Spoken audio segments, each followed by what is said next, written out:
After all that time you spent looting and doing missions, you should be level 45 and have enough to get yourself a ripsaw. Now you have access to craft all tier 1 120 weapons, but at the cost of 1 mil. The ripsaw will require an uncommon metal bar and a rare metal scrap. To get the rare metal scrap, it will cost you 750,000 from the vendor. You'll need to buy that and then craft it for 250,000 at the crafting station. As you can probably tell, I can't do that. And that's mostly because I bought energy bars and I re-rolled my armor multiple times. I probably lost about 600,000 just re-rolling this armor I found on the floor. Of course, you probably won't be doing that. You'll most likely just be rocking with whatever armor you found and upgrade it later. Make sure to save that 1 mil for the weapon first. If you're not taking damage, you don't need the armor. Now that we got our imaginary ripsaw, you can actually start grinding. And the best place to do that is bosses. There are a few bosses that you have access to now. Well, really more than just a few. There's a buttload of bosses you can fight. But which ones are really the right ones? I won't go into detail about every single one of them, but I will make a mini tier list to show you which ones are the most easiest to fight versus the ones that you should always avoid at all times. Let's start off with the easiest one, the avoid tier. These guys can one shot you, no matter how strong you are, no matter your armor, no matter how many implants you have to reduce damage. They will one shot you. That being the Ice Hound, the Devil Hound, and the Flaming Charred Titan. This doesn't mean you can't fight them, but you're better off just avoiding them at all costs. The EXP is great, but the chance of you getting one shotted is even greater. Going on to the C tier, the Titan, the Wraith, and the Mother all belong here. Now, this doesn't mean that they give terrible EXP.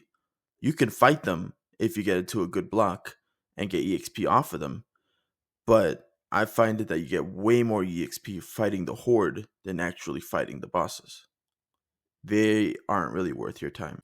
As for B tier, there's only going to be two bosses here, the Giant Spider and the Flaming Long Arms.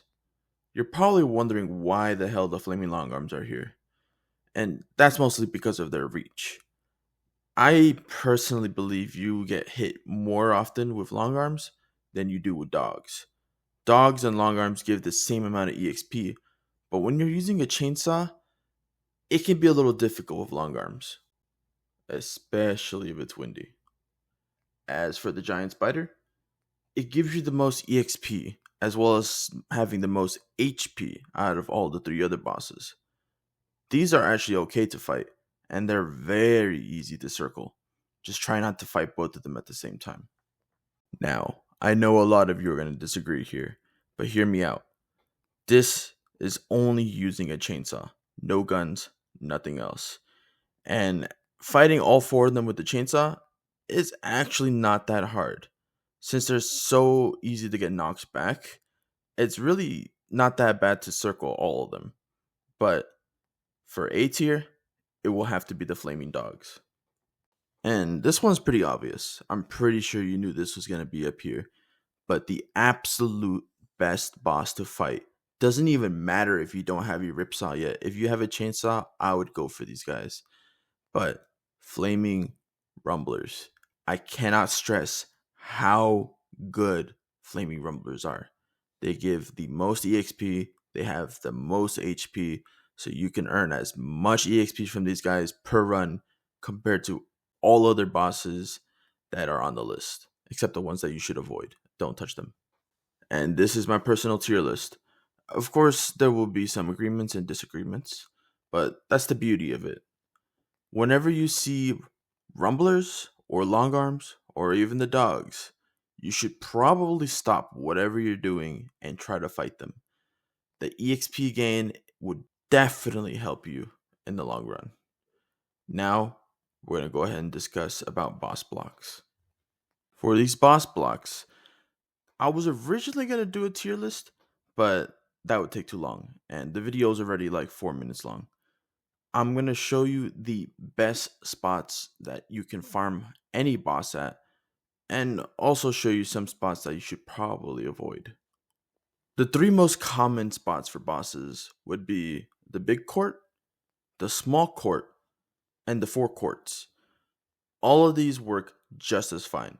It keeps the aggro out and allows you to focus strictly on the boss. However, these aren't the only places you can farm bosses. There's the double wall, the soccer field, and my personal favorite, the God block. So, why is it called the God block? Well, you can trap any boss in here, chainsaw to death, and just reset the room without having to even travel outside the area. The house is enterable, so by doing that over and over, you can respawn the bosses and kill them. Just make sure not to loot their bodies, or else you won't be able to farm them anymore. You're pretty much going to be doing this until you're 75, farming bosses and looting.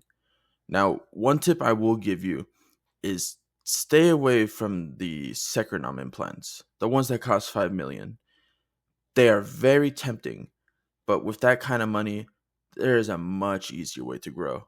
And we'll go over that with the next one.